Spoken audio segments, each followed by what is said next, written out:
during my regime, Sri Raman Khan was made the chairman of the Karnataka Minorities Commission. He gave a report. It was a historic one, and it was a unique report, and it became the model for the entire country. Comprehensive report on socio-economic and educational status of minorities in India resulted in providing the reservation. Then, moreover, I provided scholarship during my period to the Muslim women and also the other students who are admitted for the medical college or engineering.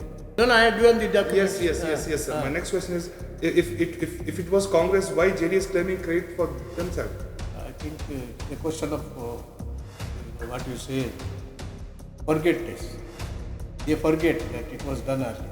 They are under impression, illusion, think that this must have been done by them. Before you say who has given, better you understand what is the background. Immediately I became CM. I knew that my experience that I found a lot of social backwardness among the Muslim community. In fact, during that term, 92 to 94, I was the chief minister. During my regime, Sri Raman Khan was made the chairman of the Karnataka Minorities Commission. And I also released 40 lakhs to the Minority Commission, headed by Raman Khan, to conduct a socio-economic and educational survey and to find out, expose the status of the minorities in the society. He gave a report. It was a historic one, and it was a unique report, and it became the model for the entire country. Such a comprehensive report on socio-economic and educational status of minorities in India resulted in providing the reservation. Then, at that time, I was also about to implement the recommendation of the Shinnappa Reddy Commission. So, this report of Raman Khan became a supplement to that. Then, together, I gave the reservation. I gave a reservation, for the minorities, that is Muslims. Muslims, they are included in the comprehensive reservation order made to the backward classes. See, that means Muslims are also considered as backward, socially, educationally backward. And this is the order, this is the revised reservation policy for more backward, for other backward classes in Karnataka, and this order is of 2494. 2494, I was the Chief Minister of Karnataka during that period. In fact, I accepted the Chinnappa recommendation of the Chinnappa Reddy Commission. While accepting it, I provided 57% reservation to the backward classes under that order of 25/7/94. 25/7/74. And 6% we considered Muslims considered as more backward, and create a category by itself, and provided category was named as 2B, 6%, not as Muslims.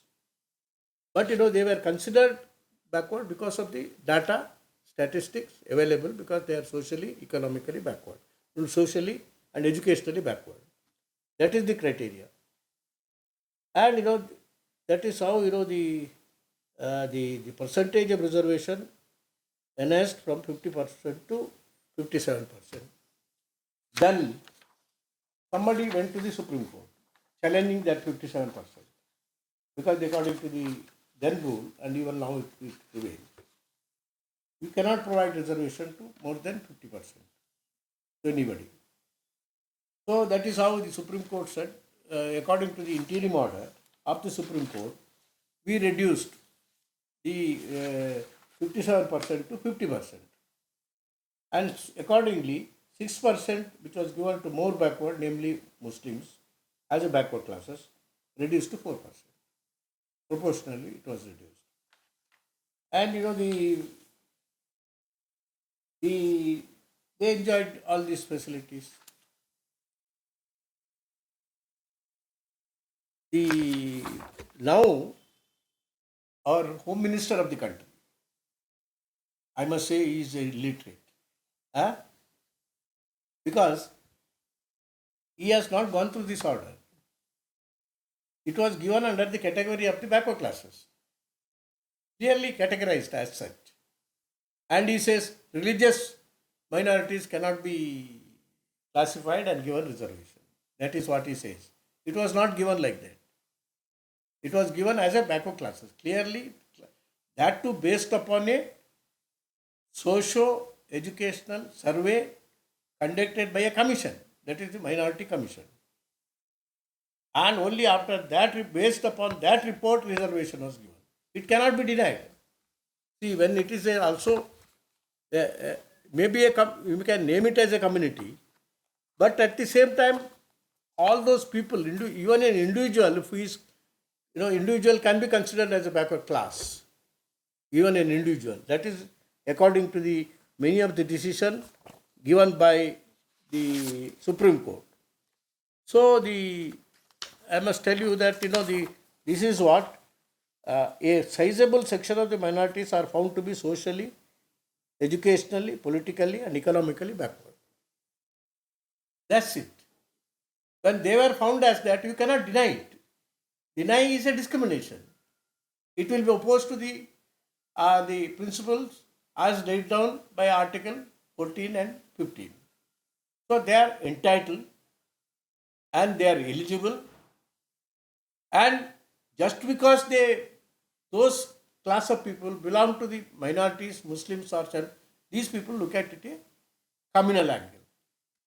That means to say, he is speaking with a communal agenda. Amit Shah, not as a home minister of a nation. He should not forget that he has a loyalty to the Constitution of India. He denies the facilities to one class of people on the ground of religion. Just because even the other categories of the people, they belong to Hindu community. Backward classes whom we are classified, all of them belong to Hindu community. Can you deny that it is a Hindu reservation? Like that, can you deny that just because they belong to Muslim community? Because under that, we have that order itself,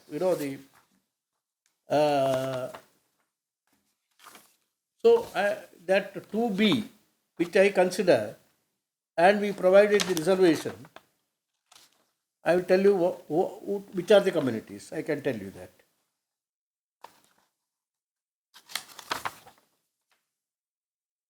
Yeah.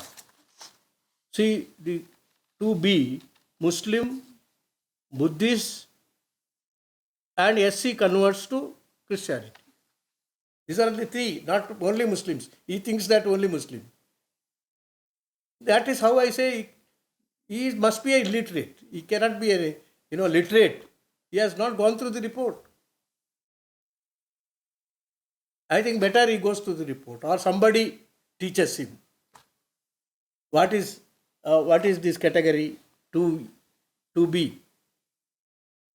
And consists of not only Muslims, it also consists of Buddhists and SC converted Christianity.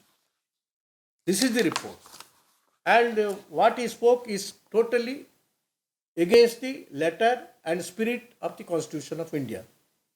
It is absolute discrimination. But what he spoke is about discrimination and not considering the equality before law. Whether it is Hindus or the Muslims or the Buddhists or the Christians, all of them should be treated as equal before the law, before the Constitution of India. He doesn't want. That means he is against he speaks contrary to the Constitution of India. Yes, taken oath under the Constitution, but doesn't go by Constitution of India.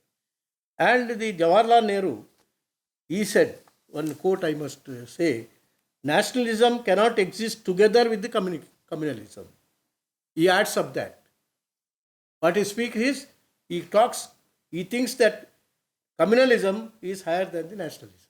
Who? Amit Shah. And nationalism does not mean Hindu nationalism or Muslim nationalism or Sikh nationalism. As soon as you speak to Hindu, Sikh or Muslim, you do not speak for India. Each person has to ask himself the question, what do I want to make of India? One country, one nation, or 10, 20 or 25 nations. A fragmented and divided nation without any strength of endurance, ready to break to pieces at the slightest shock. This is what Jawaharlal Nehru said at Srinagar on 19th July 1961. So I think some lecturer or somebody should teach this lesson of nationalism, lesson of communalism to Amit Shah.